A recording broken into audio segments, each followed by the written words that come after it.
हे everyone, class 7th Hindi Malhar का chapter number 3 है कविता फूल और कांटा। इसके लेखक हैं अयोध्या सिंह उपाध्याय हरिऔध। तो हम इसके 1 मार्क्स के क्वेश्चन आंसर को यहाँ पर कवर करेंगे। सभी क्वेश्चन आंसर्स एग्जाम्स के पॉइंट ऑफ व्यू से बहुत ज़्यादा इंपॉर्टेंट होते हैं। अगर आप इस चैप्टर से रिलेटेड बाकी वीडियोज़ भी देखना चाहते हैं तो लिंक आपको डिस्क्रिप्शन बॉक्स में मिल जाएगा, वहाँ जाकर उन्हें देख सकते हैं। तो जो पहला प्रश्न है वो है फूल और कांटे में क्या समानता है। तो उत्तर होगा कि फूल और कांटे एक ही पौधे पर जन्म लेते हैं और पलते हैं। तो फूल और कांटे में वैसे तो कोई समानता नहीं होती स्टूडेंट, लेकिन सिर्फ एक ही समानता होती है कि वो एक ही पौधे पर जन्म लेते हैं। जिस पौधे पर फूल उगता है उसी पर फूल के साथ कांटे भी होते हैं। नेक्स्ट प्रश्न है फूल और कांटे में क्या अंतर है। तो आंसर होगा फूल कोमल सुंदर होता है, सबका मन मोह लेता है। कांटा कठोर, नुकीला और नुकसान पहुंचाने वाला होता है और हमेशा सबको ये घायल करने का ही काम करता है। जहाँ फूल कोमल होते हैं सबके मन को मोहते हैं, लेकिन कांटा जो होता है, कांटे को देखकर सभी लोग उससे दूर रहना ही पसंद करते हैं। तो अगला प्रश्न होगा कविता में फूल और कांटे के स्वभाव के बारे में क्या बताया गया है। तो उत्तर होगा कि फूल सबको खुशी देता है, सभी उसे पाना चाहते हैं। कांटा सबको घायल कर देता है, इसलिए सभी उससे बचना चाहते हैं। तो यही जो है कविता में फूल और कांटे के स्वभाव के बारे में बताया गया है। और फूल और कांटे के स्वभाव के साथ साथ इनकी तुलना, तो फूल और कांटे के साथ साथ जो असल में इसकी तुलना कवि ने उन लोगों से की है कि एक अच्छे लोग हैं और एक बुरे लोग हैं। अच्छे लोगों से सभी मिलना चाहते हैं और बुरे लोगों से सभी लोग दूर रहना चाहते हैं। तो अगला प्रश्न होगा कविता का मुख्य संदेश क्या है। तो उत्तर होगा कि व्यक्ति का स्वभाव उसके जन्म से नहीं बल्कि उसके कर्मों से बनता है। तो यही जो है कविता का मुख्य संदेश है। कविता में कवि ने फूल और कांटे का उदाहरण देते हुए यही बात सबको समझाने की कोशिश की।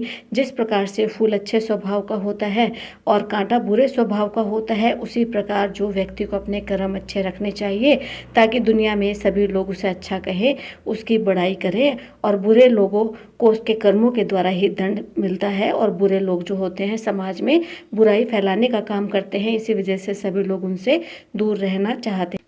तो कविता जो है यही संदेश सबको देना चाहती है। तो अगला प्रश्न होगा कविता में कुल की बड़ाई का क्या मतलब है। तो उत्तर होगा कि कुल की बड़ाई का मतलब है अपने परिवार और अपने वंश की प्रशंसा करना। कि लोग बड़ी बड़ी बातें करते हैं, बड़ी बड़ी डींगे हाँकते हैं कि मैंने तो स्कूल में जन्म लिया है, मैं एक प्रतिष्ठित बाप का बेटा हूँ, या फिर मेरे जो माता पिता हैं वो बहुत अमीर हैं। तो सभी लोग जो होते हैं अपने कुल की बड़ाई करते हैं और कुल की बड़ाई का मतलब यही है कि अपने परिवार, अपने वंश की प्रशंसा करना। तो अगला प्रश्न है कविता में सुरशीर्ष पर का क्या अर्थ है। तो उत्तर होगा सुरशीर्ष पर का अर्थ है सिर पर चढ़ाया जाना, यानी कि इज्जत देना, सम्मान देना। तो सिर पर चढ़ाए जाने का मतलब ये नहीं कि सिर पर सच में ही किसी को बिठा लिया जाए, बल्कि इसका सही मायने में अर्थ ये होता है स्टूडेंट्स कि उसको इज्जत देना, सिर माथे पर लगाना। जिस प्रकार से हम पुष्पों को अपने सिर पर रखते हैं, भगवान को अपने सिर माथे से लगाते हैं, तो मतलब कि हम उनको इज्जत दे रहे हैं। तो सुरशीर्ष पर चढ़ाए जाने का मतलब यही है कि अपने सिर पर चढ़ाना, यानी कि उसको मान सम्मान देना। तो अगला प्रश्न होगा कविता में खटकता एक सबकी आंख में का क्या अर्थ होगा। तो उत्तर होगा कि खटकता एक सबकी आंख में का अर्थ है कि सबको बुरा लगना, किसी के द्वारा पसंद ना किया जाना।